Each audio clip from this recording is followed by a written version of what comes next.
Hello and welcome to the New Testament journey. We continue on in the majestic book of John. Tom, where we left it last time was the hard chapter. Yeah. People were beginning to desert Jesus. We clung on to a bit of hope with the disciples saying, Peter saying, where else would we go? You have the words of eternal life. But we're still in slightly hard territory where we start in this week's readings in chapter 7, aren't we? Yeah, I mean, as you stop for a week and then pause and then come back, it's like that amazing thing. You think, God, like the prologue, like the word that was at the source of everything has become flesh, and it's sort of this it's such peaks, like the wedding at Cana, water turned into wine, the guy at the pool, the Samaritan woman, like this incredible stuff, and then suddenly yeah. And so chapter 7, you then see not just his disciples desert him, but his family have also, probably right from the start, not really believed in him, and they kind of seemingly make fun of him and say, well, if you're the real deal, go and preach. And I think what John is doing in the way he's produced the material, he's given us up front a really incredible, awesome vision of Jesus. Mm-hmm. And then he's shown the way that's coming into, that's invading a world that has already got ideas about things. Yeah. And so faith, when it's really Jesus, will always be like an iceberg crashing into another iceberg. Mm-hmm. Nobody has a neutral perspective on anything. None of us are. The idea that if you don't believe, then you're at neutral point is nonsense. Mm-hmm. Everybody has a vision of the good life. Everybody has a vision of how you do well. Everybody has a vision of discipleship. Now, it might be discipleship to Jesus, or it might be discipleship to Elon Musk, or it might be discipleship to Kim Kardashian, or well, everyone has a vision of something. Yeah. And so when this incredible word becomes flesh, he then is vying for us to buy into the life that he brings, when others are already telling us, no, you've already got life, or this is where you get life. And so there's that clash. Yeah. And Jesus, for some weird reason, is not recognised or not received by those who are his own flesh. Mm-hmm. Both his family and the Jewish people more widely. The nation widely. of Israel. That's right. And by us, right? Okay. It's by extension, by us, the reader. By extension, the early church that John's writing to. Are you going to be one of those people who Jesus comes and he's telling you, I'm the Word become flesh. I'm here among you. I can turn water into wine. I can do all these things. Are you going to receive him? Or are you going to say this is hard teaching and you're going to walk away? Because what he's going to do is he's going to unpick the things you've got your hands around. Like you've got your hands around a cookie jar. Mm-hmm. He's going to unclaw them and then say put them on here instead. And are you going to let him do that? Yeah. Because the annoying thing about Jesus is he will go to that which we treasure. Yeah. Yeah, so he does it all the time. So all of his sayings I am. So I am the light of the world, or come to me. I've forgotten. What's he say? He stands. His brothers say, go to the Festival of Shelters, which is the big Jerusalem festival, which really celebrates how the people left Egypt to travel to the Promised Land. Mm-hmm. So it's actually, in our modern punch, it's the festival of discipleship. This is what the journey looks like. Okay. From slavery to the Promised Land. And so, Festival of Shelters. And he goes there and he stands up in the front of everybody. Everyone's saying, this is what discipleship looks like. And he stands up and says, no, it's not. This is what it looks like. Yeah. And there's a kerfuffle. Kind of a Emperor's got no clothes on moment. It's shocking in the crowd. Yeah. The headlines in the NIV is division over who Jesus is, unbelief of the Jewish leaders, dispute over Jesus' testimony, dispute over who Jesus is. There's a dispute over whose children Jesus' opponents are. this whole section at the festival is not it's actually, strictly speaking, it's not unbelief of the Jewish leaders. It's just they have a belief that they're sticking to. Yeah. And they won't let go of that belief in order to accept Jesus' statements. Yeah. But it's interesting because there's sometimes the debate about, who Jesus is and, a madman. For me, one of the strong arguments against that is they obviously took him seriously enough to be bothered by what he was claiming and what he was saying. He obviously had, more than enough about him that they couldn't just be like, they couldn't laugh it off, and they couldn't be like, you're a madman. Partly the miracles, partly the authority with which he spoke. I mean, we see in these chapters a controversy, isn't it, basically, because there's some people saying, no, he's a good man, he's a prophet, could he be the one? And there's others, it's kind of, if people go along with him, then the Romans will take over and we'll lose our temple and our traditions. They are threatened, aren't they? They are threatened by him, his claims, who he is, and they can't diminish him. I mean, we see repeatedly here, they want to lay hands on him, if not kill him straight away, physically harm him. Yeah, I mean, it's still just a story on that. Really, is that they'll talk about John Wimber, who was the founder of the Vineyard movement. In the early days, people would come to faith, and they'd think Jesus was sort of going to be their hype guy, because it was an amazing message of his love. Yeah, I mean, it's just incredible, his love for us, and John Wimber's story was that he was invaded by the love of God and just felt this so astonishing. But then he just felt Jesus begin to unpick everything in his life, and he was an incredibly successful musician, and he just knew he had to give up that job. And he ended up, I think he was selling tyres, like a garage down the road. And guys who were musicians used to drive down and say, "What are you doing?" And all he could say is, "Jesus did this to me. He did this to me." And he's like, covered with all the muck from the tyres and heaving stuff, a job that nobody really wanted, but that was all he could do because he'd had to give up the music. And then he had the moment where he just knew he had to take all of the records that he'd made. And he took them all, and he had to get rid of them. And in his book, he tells about this. He got all these records, and he took them all to the dump. And there's that moment where he takes them all out of the boot of his car, platinum selling things. In those days, that you didn't have it digitally. That's what you had. That's it. All those awards, and just put them all in the dump. And so he used to then stand up in front of his church and say, "You think Jesus wants your money? You think Jesus wants, your sexuality? He doesn't. He wants all of you. He wants all of you." And for us, there is a reality that if Jesus hasn't unpicked things in our lives, we maybe haven't fully met him yet. There's probably more. Now, that is a hard teaching, right? Yeah. But it's only a hard teaching if you don't see what he's taking you away from in order to give you. You don't get the beauty of the resurrection life that he brings.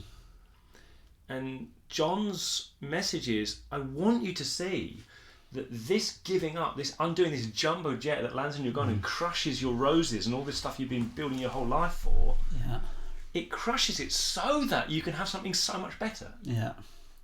Yeah. So we see in these chapters, I mean, the Jewish teachers, the Jewish leaders, massively struggling with what Jesus is claiming, what Jesus is saying, and the rejection. But then interspersed, there's these stories of those who do see something and who do want it, and it's just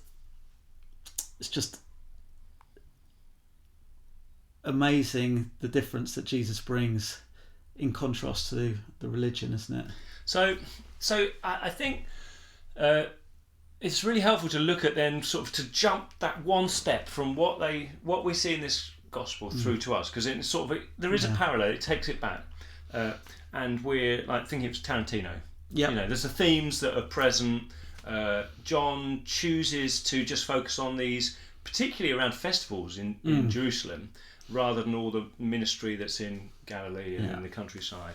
And so he has case studies which show the difference between the life Jesus offers and a life lived based on religion. Now, I don't think it's right for us. It's a little bit anachronistic to call the Jewish tradition religion, but we'll just use it because it's more normal for us, even though it's slightly anachronistic. So the question is, what does your model of discipleship do with somebody who's sinned? Okay. And they've properly sinned. I don't mean like somebody's just been a bit naughty. Like somebody's properly sinned. What does your model of discipleship do with someone who's sinned? So what we find in chapter 8 is they pull forward a woman, and she has unambiguously been committing adultery. She's been. They know she has. She knows she has. It's something that she's been having sex with this guy in a way that clearly from the context is something that is damaging other people as well as just having a bit of fun. Right. So what do you do with that? Like, what do you do? What's your model of discipleship do with somebody who's truly sinned? That's the question. Yeah. Now, the practice that the Jewish leaders had was that their model of discipleship would make excuses for a sinner or would shun them and reject them. Okay. So, in sexual immorality, there's normally two people involved. I guess there could be more. But the man is evidently not present. He's been excused by them. He's not going to be... So, and you'll find this. You'll find, and we're seeing this all the time at the moment, people make excuses. In religion, you make excuses. Oh, they didn't really mean it. Oh, it wasn't that bad. Oh, well, it was someone else's fault. And you see it over and over again, like the horrific stuff with abuse scandals. Like, excuses are made for people that we say, well, was it really even sin? Like, and you make excuses for some people, but others, you say, no, we're going to stone you, reject you, shun you. Yeah.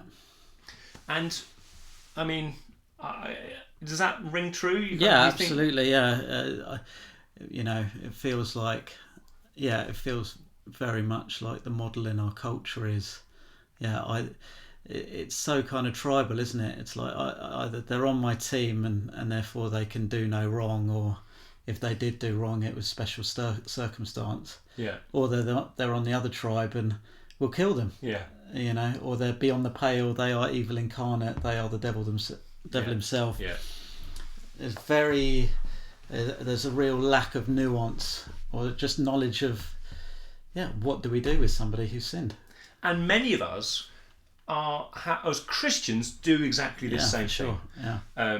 I disagree with you. I may not fling stones at you because we don't do that these days. I just don't really talk to you. Yeah. I just won't talk to you. And I certainly won't make an effort to come to church if you're going to be there. Or I don't want to be in a small group because you're in that small group. Yeah. I want to go to a small group with people who are like me. Yeah. And it's just, we begin, and there's preference things there, but what we see over and over again is that therefore what happens is people lie. Okay. You put a front forward because you think if I show the real me, I will be rejected because I know that I, addicted to alcohol or I secretly hate people like this. So I present a front which will be acceptable in religion, and I pretend to be this person, and if I can do that and pretend well enough, I will be accepted. People will make excuses for me. Oh, well, they're a nice guy, they didn't really mean it, or whatever. And so what you get is a whole load of hypocrisy. It breeds it. Yeah. Because you know that if you sin, you will either be, it's okay, we'll make excuses for you, all right, or we'll reject you. Yeah. Now, what Jesus does is he grabs the woman, is present, the woman's actually brought to him, and he draws something on the ground. We don't know what he does. Yeah. But what he does in that moment through that exercise is he actually says, let's deal with the issue. Let's not pretend. He has a model of discipleship which can actually look at sin and deal with it. And what does he say? He says, nobody here can condemn you. Yeah. Which is basically, he does something which makes everybody realize, hold on, oh my goodness, we're all sinful. Yeah. And then from that point, I won't condemn you for this, but go and sin no more. Mm-hmm. And so what Jesus brings to us is the freedom to accept and admit, I myself am in need of the grace of God. Yeah. And true faith in Jesus will always have that foundation. Does that make sense? Absolutely, yeah. I mean, as you're talking, maybe one of the places in our culture where you can admit sin is recovery groups. Yeah, yeah. And there's real power in those, aren't there? And I think almost, not by any means saying they're all perfect or completely Christian or whatever, but the power in, I have sinned, and I'm not going to sugarcoat it. This is who I am. This is what I did. No excuses. Yeah. And then the group essentially saying, we also have sinned, and we don't condemn you. Yeah. It's transformative for people. And I think that is what church should be like. Yeah. That is what if you're a disciple of Jesus, an aspiration of the life to live is to become one of those people who people could say, I've never told anybody this before, but you know what? This is what I've done. Yeah. And you can say, not, oh, don't worry, that's not that bad. Yeah. And not like, that's horrible, but just, okay, Jesus came to save people like you and me. Yeah. Let's take it to him. Yeah. And that is incredibly powerful and transformative, as you say. Yeah. Yeah. Amazing. So, so what does your model of discipleship do with somebody else when they sin? And I was actually just reading about the earlier this year. I think it was in May. There was a white supremacist who went to East Buffalo in the United States and deliberately went to a supermarket where he could shoot as many and kill as many black people as possible. I mean, awful. That East Buffalo area was incredibly densely populated by Christians. And you can see it on the news and look it up, incredible stories. But people who there said, we choose in this moment to look at sin and to deal with it as Jesus would deal with it. And they chose to take a posture of, we're going to work to correct this, but we offer forgiveness. And we call the person, come repent, receive forgiveness from Jesus. Amazing. Yeah. Amazing stuff. Yeah. That one made the headlines, unfortunately, because it was in the context of tragic, awful circumstances. But that you'll find Christians doing that all over the world. Yeah. And I want to become one of those people. Yeah, absolutely. Absolutely. So what is your model of discipleship set you up to do to respond to people who sin in horrible ways? Yeah. Second one, what does your model of discipleship do with somebody who is actually blind? And we see this in chapter 9, don't we? We do. And the guy is born blind. And presumably, we think, from context, has had all kinds of religious activity done to him to seek to solve his blindness. Or to manage his blindness, and it hasn't worked. And so the perspective is that he must have sinned, or his parents must have sinned. Yeah. And religion sets you up. Your discipleship model sets you up to treat people who are sick and won't get better in a certain way. Yeah. Yeah. And the way that a lot of religion will deal with it, if we want to be really honest and talk about the Christian faith and the charismatic and Pentecostal Christian faith, this model of discipleship has generally been this: have faith for healing, and you will be healed. Yeah. If you're healed, we'll get you on a platform. We'll tell stories about the amazing healing that you've received. If after a few goes you aren't healed, we will push you to one side, and we may not tell everybody you sinned, but you'll just be overlooked. And Mike Pilavachi would tell a story about the first time he ever went to a big healing event, and there's a guy in a wheelchair with I think he couldn't walk, and at the start of the meeting when they start to invite everyone forth for prayer, he was so into it, and he was like, went forward, and they prayed for him. People prayed for him, and they kept praying for him, and they kept telling him to try and walk, and he kept on trying to get up to walk. And after about 30, 45 minutes, people started to stop praying for him, and they went over to pray for other people, and this guy was just left there in a wheelchair at the end. Yeah. Nobody talking to him. Yeah. Because the chance to kind of see him healed had gone, and the guy wheeled out on his own, like in floods of tears. Yeah. And he, in that moment, said, I absolutely commit to believing in a God who brings healing, but I will never, ever let somebody be left in that place. Yeah.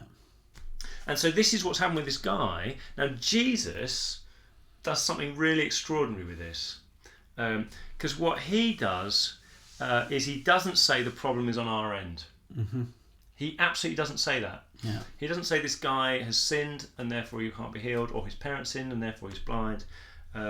Instead, he heals the guy, but then he flips it to talk about something that's more significant. Mm-hmm. And he basically says, like physical blindness, but what about your heart? Is your heart blind to see the real life that's coming? Yeah. And what he does in this is he effectively says, this life is just a short-term thing. The real deal that we're talking about is a future age that is invading, and that is what that's where you really care about whether you can see or not see. Yeah. And so discipleship of people who are sick, if it's a Jesus-like discipleship, will always, in their sickness, point to the great thing is the future age. And okay, there may be healing now, but the big thing is, are you ready for what Jesus is going to do at the resurrection? Yeah.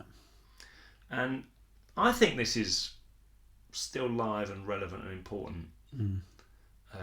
Can we cope with somebody who is sick and won't be and isn't healed? Yeah. Can your discipleship cope with that? We see it over and over again. That as pastors, every month, probably every week, you hear of somebody who's found they've got a big problem, and every week we'll offer to pray for people, and you can see some people, they aren't getting better. Yeah. What are we going to do about that? Yeah. You aren't getting better, maybe. What do we do with that? Do we carry that growing frustration and bitterness, or reject, pushing them and overlooking them and just focusing on, let's tell the good stories, let's have the ones that are going to be our testimonies? Yeah. That's not what Jesus does. Yeah. He's like, in every life, there is a call here to look at this situation and see the reality of the coming age. Yeah.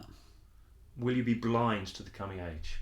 Yeah. Because that's a problem that nobody can get past. I mean, John's Gospel in particular uses the language of signs for miracles, doesn't it?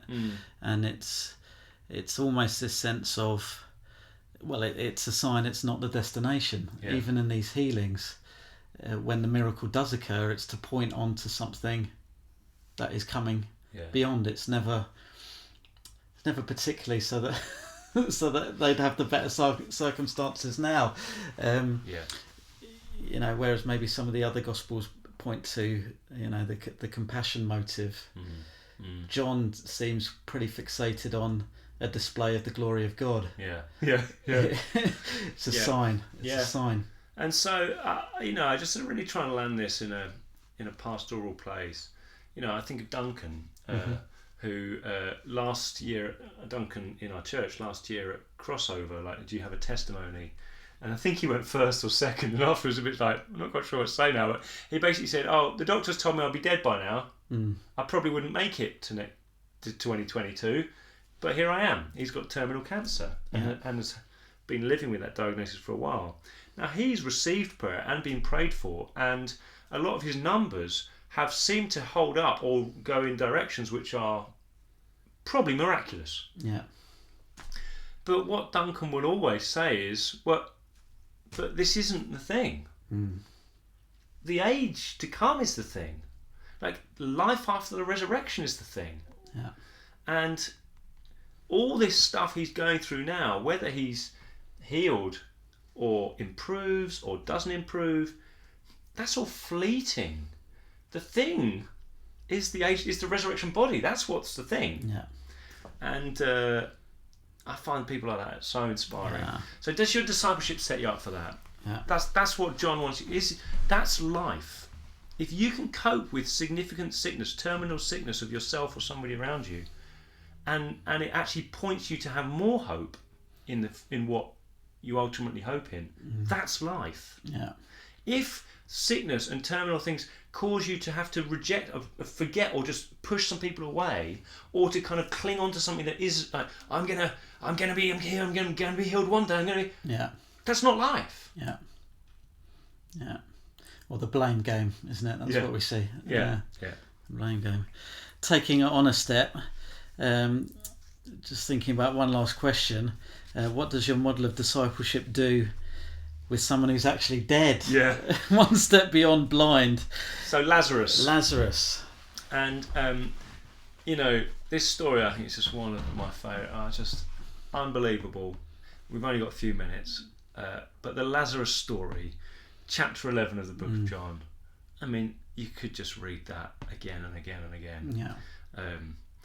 So what does your model of discipleship cause you to do when somebody close to you dies? Mm-hmm. Now, again, it will, every month I will hear of people who are in our church or who are close friends of ours who have somebody who's close to them dying. Yeah. I mean, death is an awful and constant invader. Mm-hmm. Now, some models of discipleship have an answer to death, but very, very few. Mm-hmm. Very, very few. And increasingly in our Western world, and even in Western Christianity, we want to have a closed coffin. If somebody dies, we want to give that person space, and just let them be on their own. And hopefully, when they then come back, we don't actually have to talk about the death. Yeah. And hopefully they don't have to, and we can just kind of carry on. Yeah. And we've had a few people in our church who a few years ago have had babies die, children die, and they say you almost become like a social leper because nobody knows what to say. Yeah. You can't talk about it, and so they don't talk about it, but they don't know what to say to you. Yeah. And this sort of horrific existence, and the model of discipleship is really, if you haven't got an answer for death, what do you do with it? You try and maybe you'll just go get drunk, Mm-hmm. and then move on. Yeah. And I think in our society, you see more in TV now, we're now trying to work out, well, what do we think about death? Mm-hmm. And Stoicism would say it's no big deal. Yeah. You just go back to the dust and enjoy life and accept it. And that's starting to get a bit of a hearing. Mm-hmm. I don't know how satisfying that really is for people at the end. Mm-hmm. Existentialism, which is a big thing in our day, will say the death angst sits on people all the time, and actually that's really what is the big question that people have to answer. Mm-hmm. But existentialism sort of says carpe diem, Yeah. it doesn't really have an answer. But Jesus has an answer. Yeah. And this is the most extraordinary thing, that Jesus weeps with the sisters. Mm-hmm. And then he demonstrates the answer that he has about death. It's not that you ignore it. In fact, he calls death out of the cave. Yeah. And everyone's like, you can't do that because it's going to smell, it's going to be awful. Like, you can't bring death into this. You can't really do this. Yeah. He's like, no, it's all right. I've got this. And so what we see in the Lazarus story is that Jesus is probably the only person in history, the only discipler around who can genuinely look death in the eye and say, you are an evil enemy and I can deal with you. And that, we haven't got time to go into it, but that is what he means by I am the resurrection and the life. That is life in Jesus. It can actually ultimately defeat death. Now, we live before that day has come. Mm-hmm. But the day's coming. He's proven it's coming because he raised Lazarus from the dead and then he himself was raised. Yeah. And one day all will be raised. All will be raised. You will be raised, I'll be raised, and yeah, we'll look a bit better than we do now.